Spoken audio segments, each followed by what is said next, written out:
In Jujutsu Kaisen sequel series JJK Modulo, we've explained how the humans eventually end up going to war against the Simurian aliens who've arrived on Earth. However, when I say war, I really mean a one-on-one trial by combat between both races, as the aliens have chosen Dabura to be their champion, and the humans are forced to choose Yuka Okkotsu even though she's dying of cancer. Because of Mahoraga, she's the best chance they have since no one can find Yuji. Now, as the battle begins, Dabura stands in the middle of Japan as suddenly above him, we see a plane go overhead. In the plane, we see Yuka, who can barely even manage to stay awake, telling who she thinks is her brother that he doesn't need to see her this way, and thinking to herself that she hopes when she's reborn that she's Tsurugi's little sister again, as she lands on the battlefield and apologizes to Dabura for what's about to happen, summoning Mahoraga to the battle before falling into his shadow, where she'll remain until the battle is over. Within Mahoraga's shadow, she's basically in a state of suspended death, as Dabura wastes no time in responding to Big Raga's arrival by leaping into the air and firing a barrage of solid light rods from his hands, using his light curse technique. Now, these rods move at the speed of light, so Mahoraga isn't able to dodge them whatsoever, as the creature is literally mangled by the technique while Dabura stands far above the skyline. As Mahoraga's wheel turns and he adapts to the light,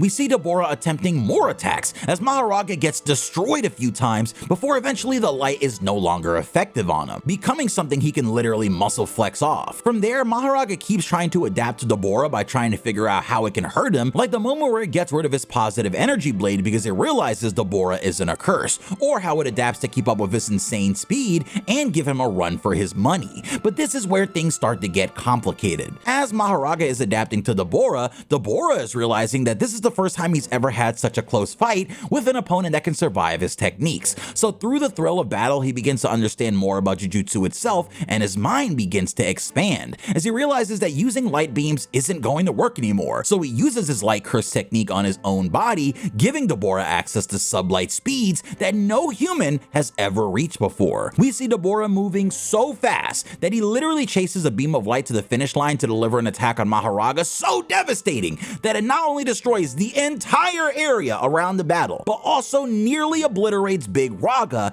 in just one impact. However, since Raga was completely destroyed, the wheel resumes its spin while the beast is completely healed, meaning it's now adapted to Dabura's light completely, so it's time for him to try something else. Darkness.